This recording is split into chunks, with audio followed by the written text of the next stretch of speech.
let's get it. Episode 1. We're a little early. I got on here so I can pull up the presentation and go from there. So we're going to get started here in a second. I'm going to pull up this presentation and we'll get rock and rolling.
Okay, bet. So we're going to get started here. This is going to be episode 1. I'm going to be getting on here every 2 weeks. And we're going to be going over some different things in the funding world and mainly the 5 reasons why people are getting denied for funding. Why are we getting denied when we're going to these banks? This is one of the most important things that most people want to know, and we don't know. And the reason why is we don't take the time to understand some of the small things that banks look at.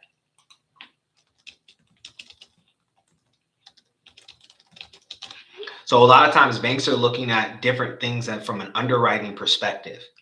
So we're going to get going. I'm going to share this and I'm going to save this. We're going to get on every 2 weeks going over the 5 main reasons why people are not getting any funding.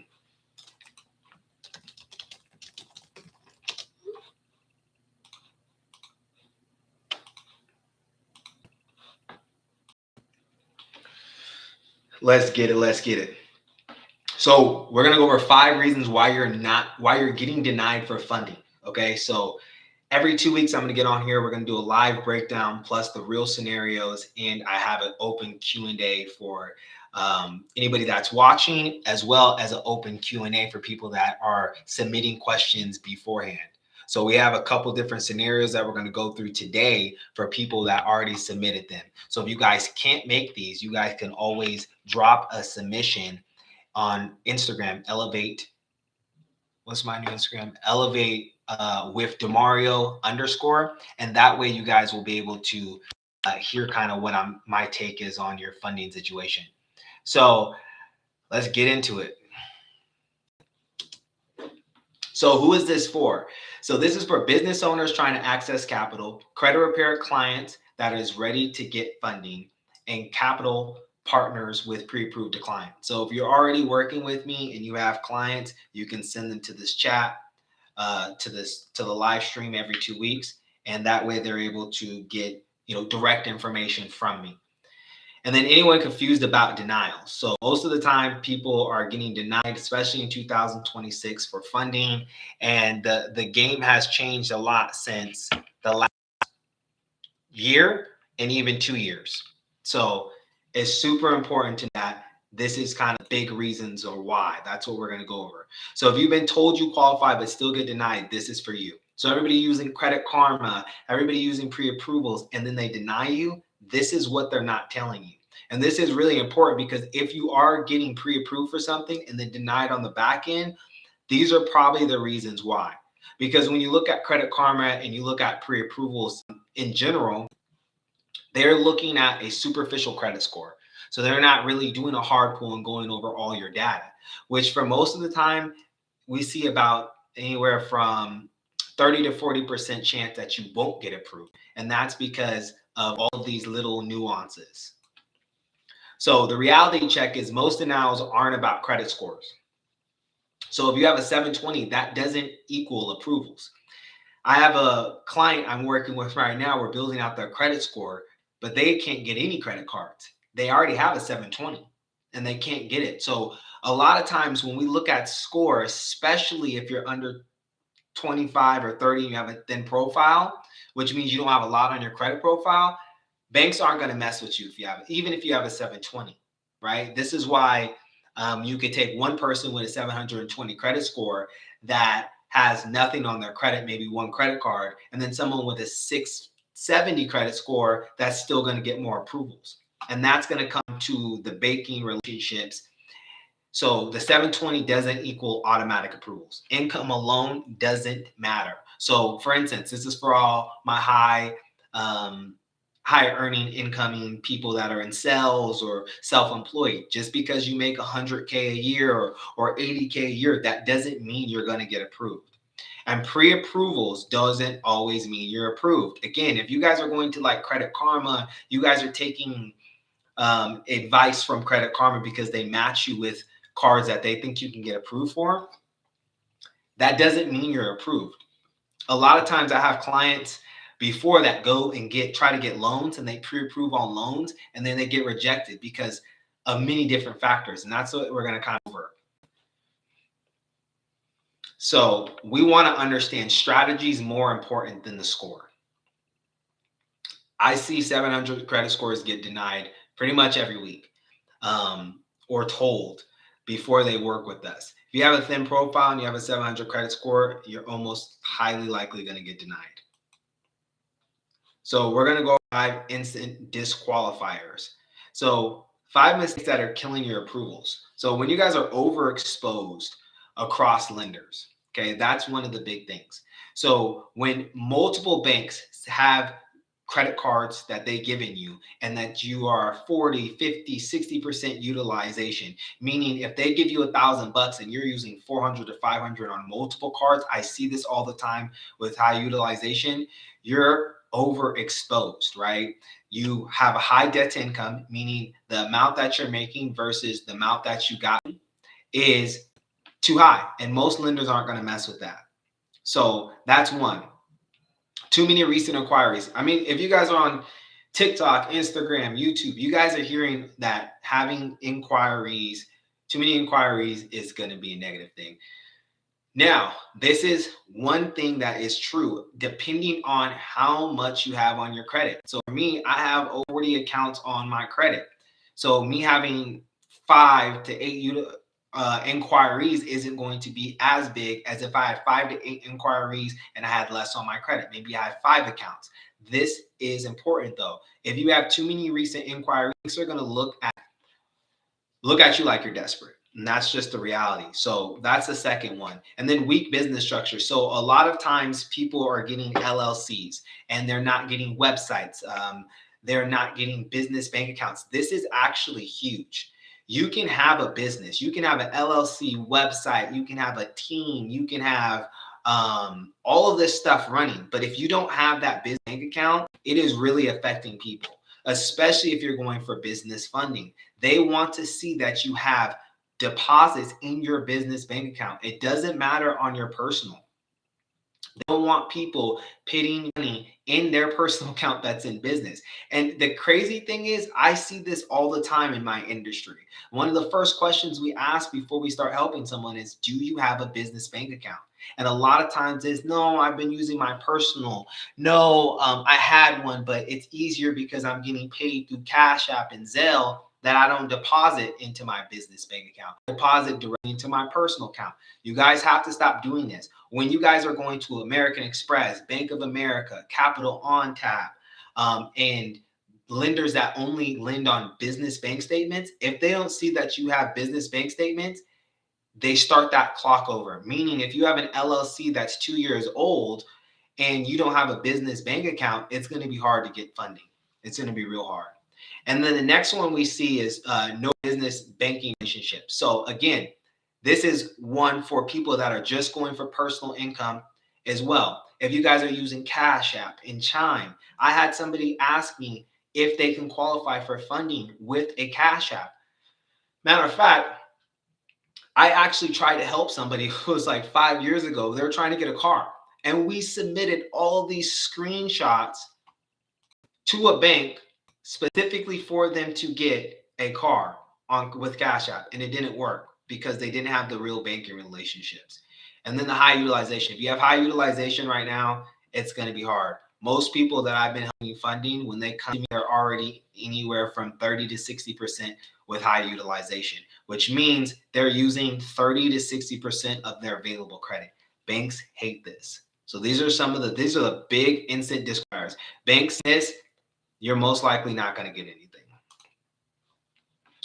So now, what banks actually look at, what banks really care about. So banks look at total exposure across institutions, right? So what is the institution? That's a bank or a lender. And total exposure, how much money are you borrowing? So if you're borrowing $5,000 to $10,000 across 5 different banks, banks look at that. They want to see how you're operating.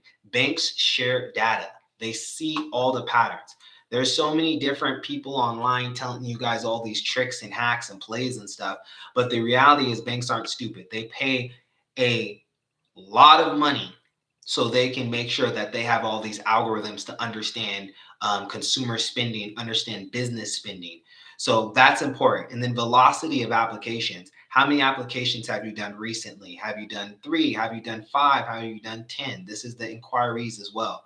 So that's what they're going to look at. The more you apply for places, the more you get denied for the places you apply for, the more that it can affect if you're going to get somewhere else. So typically what I see is the first maybe 3 to 5 applications, maybe we're going to credit unions. You'll probably get like 5,000, 7,000, 8,000. Let's just assume that the person has good credit and they already have a $5,000 trade line. Then after about the 5th application, it starts going down, okay? Because now they start seeing everything. So now instead of going from 7,000 to like a $12,000 card, you're going to go probably from 7,000 to a 5 and a 4. And then you're going to get those $500 cards. This is what happens when you have, a high velocity of applications out. And then stability signals. So this is where they look at on your credit report, job history reports on your credit report. So if you don't have a job history or you keep switching jobs, that is not stable. If you have different addresses, that is not stable. Banks like to see that you're, in one location at one job. That's stable. Someone that has to move a lot is going to be someone that has to pay more in expenses. Someone that's going to have to get a new job. So that's not a stable sign. Banks don't want to lend to people they think can run off on them. So that's what a lot of people are missing. On your credit report, do you have your job on there? On your credit report, do you have your most recent address? On your ID, most credit unions want to see your ID. Do you have your most recent address on your ID that matches where you live? So I see this a lot with younger people under like 30 or people that are moving around a lot. Their IDs never match what's on their credit report. Banks don't find that stable, right? This is a huge thing that banks look at that people don't realize why they're getting rejected is your public record information, addresses, jobs, those type of things. It's not all just about lending. Banks have to make sure that A, they can find you in the sense that they can send you some sort of mail. B, you have a way to pay them back some sort of income, typically 9 to 5 jobs, and see what you're doing with the other banks. So that's one of the things that they're looking at for the stability signals. And then relationship depth. How often are you using your card? How long are you staying with the banks?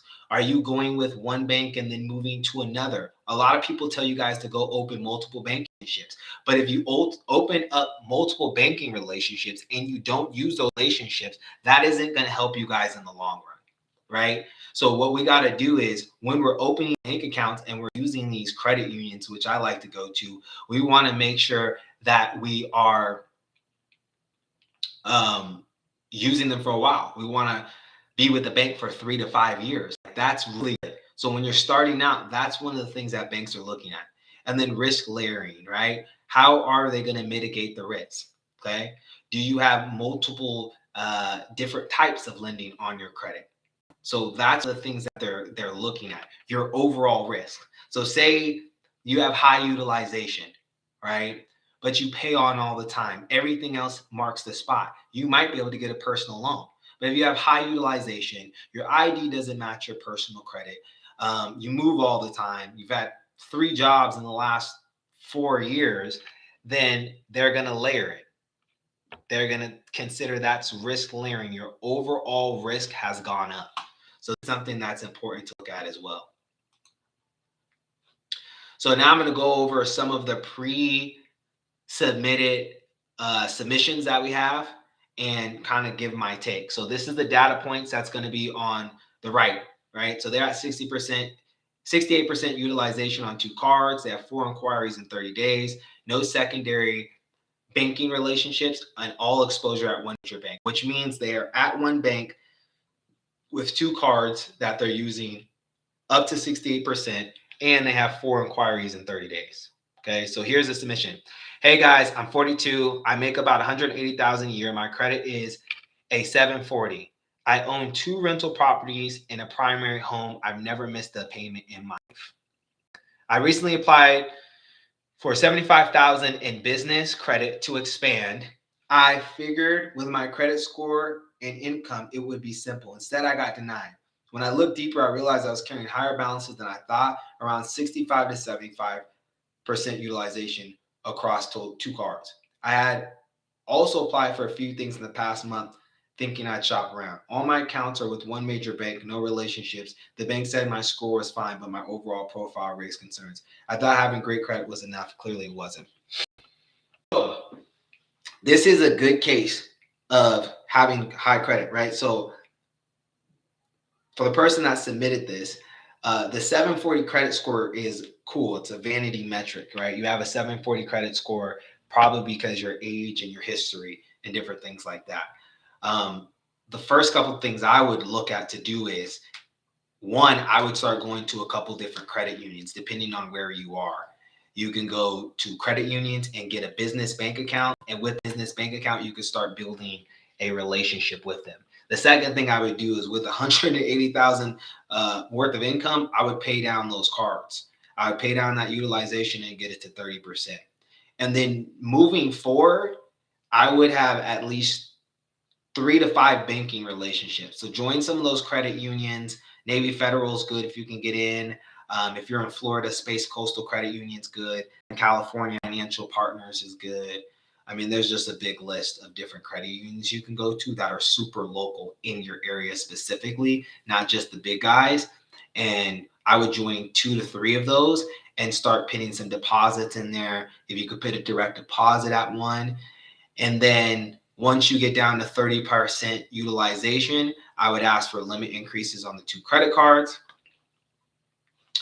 And the big thing here is you got to get all that exposure out of one bank. Okay, like if you own 2 rental properties and it doesn't seem like you have a business bank account because you haven't said that, I would get a business bank account for those rental properties with like Bank of America, and I would go for business funding with them in the long run because they have lines of credit after you hit 2 years. So that's some of the things that I would do. But the big thing is you can't carry high utilization and then want to go for business funding. It's just not going to work. If you want a card that's not as worried about the utilization, you still have to get it down to 30. I would try Capital on. They're pretty good. But just jumping up to a $75,000 loan is going to be pretty hard. Okay, so we have Cheryl out in Texas. I'm 35. I just finished credit repair and raised my score from 620 to 705 in about 8 months. I was super proud of that. I started a new LLC and wanted to get about 50% and 0% business cards to launch. On paper, everything looked clean. No collections, no payments anymore, but I've never had an auto loan, no installment accounts. My business is brand new. I don't have banking history to strong deposits yet. I applied expecting approvals and got very small limits or straight denials. I kept thinking my credit's finally good. Why isn't this working? So when you guys just get your credit, when you get your credit repaired and you go from like a 620 to 705, a lot of times they're taking a lot of stuff off your credit. So you go from having multiple things on your credit profile to have less. This is where we're seeing people have thin profiles. So to just jump and get 50,000 and 0% interest cards is going to be unlikely.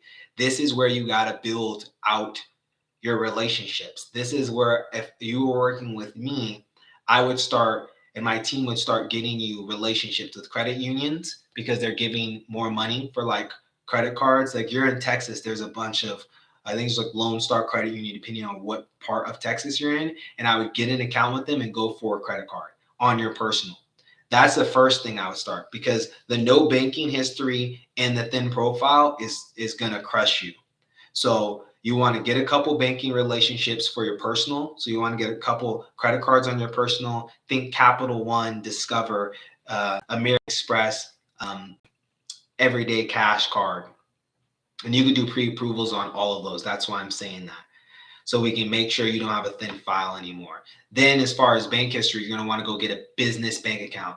I mean, think like Novo is an online business bank account you can get, or Bank of America is pretty easy to get, and start pinning your money through the business. And then you can go for, 50K for 0% credit cards, but it's a tier system. When you have a very thin profile, you're going to start on level one. And level one is going to be, they're going to want to see what you do with your personal cards before they're ever going to give you any money on the business side. Now in the industry, most people are talking about it, but before, no one's talking about it. Your personal credit dictates how much you're going to get from on the business side, unless you go for bank statement only funding. And that funding is expensive. So that's kind of where I would start. I love HELOCs. So a HELOC is a line of credit that you get if you own a home. You can get a line of credit directly from your house if you have equity in it. So this next person's talking about that. Hey, I have, and this is Austin. He's out in Florida. So, hey, I have a primary home worth about 400,000 with 210 of that being the mortgage, strong equity position, and solid income. The bank approved me for a $98,000 HELOC. Everything looked good. After a few days later, I logged into my banking from another state while traveling.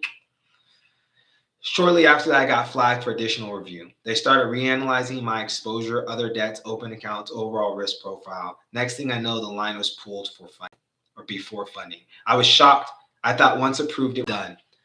So this is the thing, Austin. Like when you guys have, there's many different things in this, but when you guys have an application or even when you're going through approval, banks at any time can pull their money from you.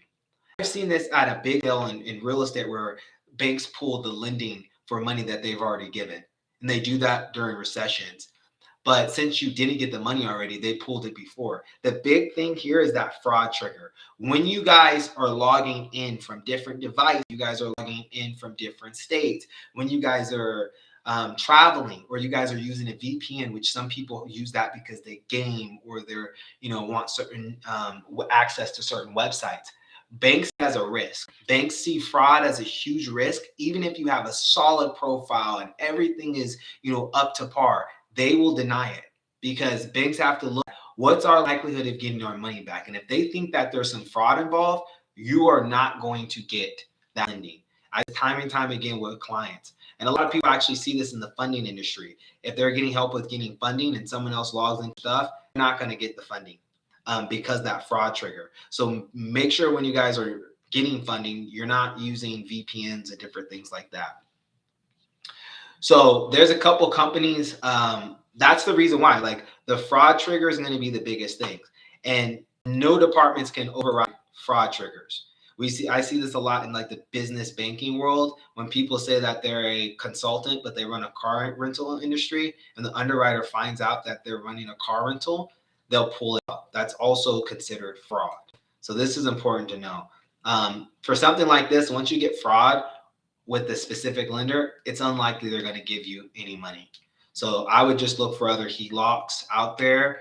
If you guys are looking for home equity lines of credit, we do a lot, help with that. A lot of those. There's a couple companies like Better Mortgage is one that you go to. Yeah, that really sucks. It really sucks. So we got a couple other questions for the Q&A that a few people submitted before we got here.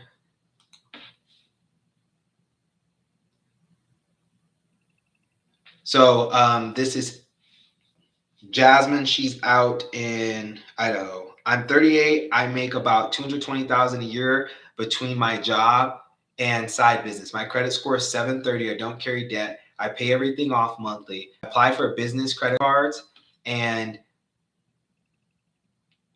applies for business credit cards. And instead, I got approved for $3,000 and $5,000 limits. I couldn't understand why I make good money. I don't miss payments, but I realized I never carried larger limits before. My highest personal card is 8,000.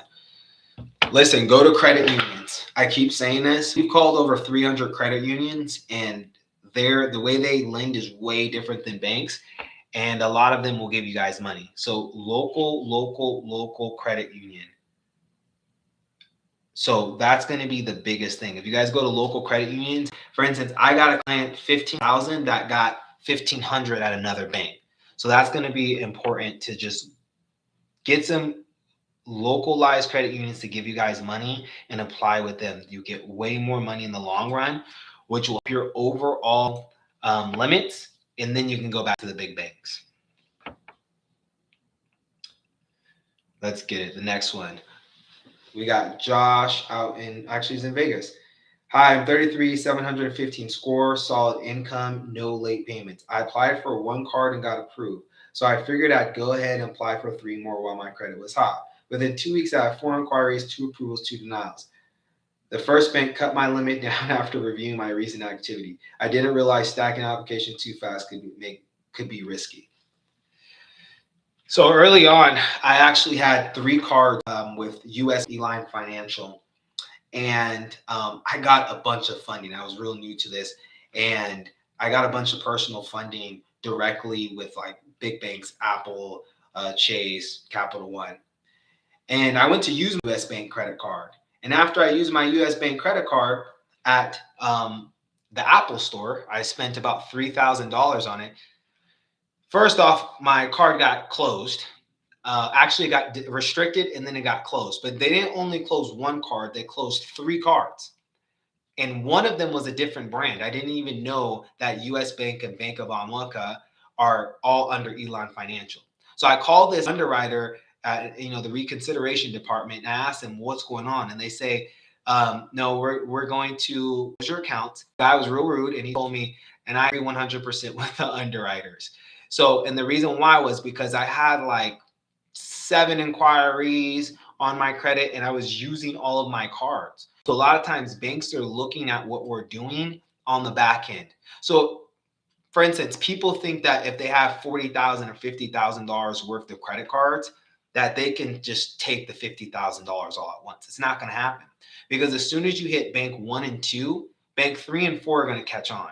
And most of the times, even if you have $50,000 worth of limit, you're not going to get that. American Express will shut you down. Big banks like Wells Fargo are going to shut you down. Bank of America, they're going to shut you guys down pretty quick.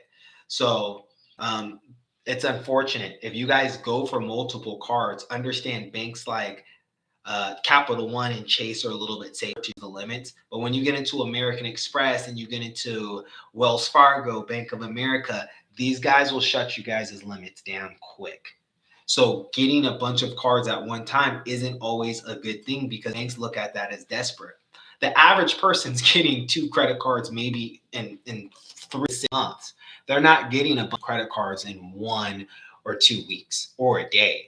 So that's why we like credit unions too, because they're a little bit more risky and they check different systems, just big banks. But the big banks, they got it down solid. So this is the last question I got. New 6-figure entrepreneur. Hey guys, I just crossed 120,000 in business revenue. And this year, my score is 725. I run everything through one checking account, no separate savings, no secondary banks. I applied for a $50,000 line of credit to smooth cash flow, denied. Reasons: limited time in business, revenue not seasoned. Even though I showed deposits, they wanted longer history and diversified relationships. And this is Brian out in New Jersey. So listen, Brian, I know a lot of people are telling you guys can go directly to banks and get money like this. It's not like that, especially if you guys are looking for business funding. from time of 2000 to 2022 or 2020 to 2022, these banks have been ran up because everybody's gone to them. Everybody makes 100,000 stated income or 400,000 of stated income, and that's the problem. So the big thing is you got to get that business bank account and start putting money in it, right? That's one thing.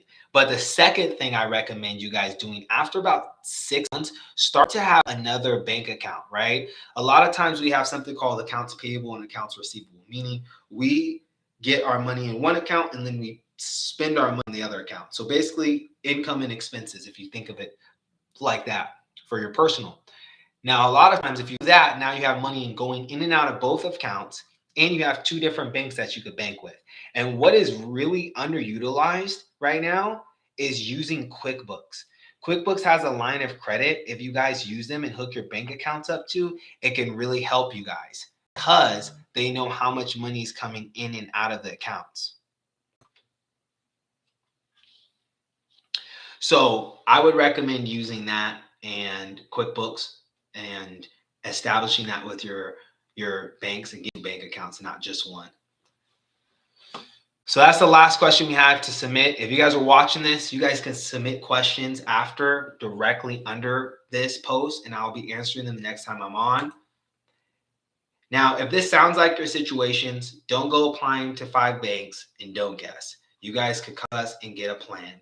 All you guys have to do is text the word FUND, FUND, to 702-602-6399 and we can help you.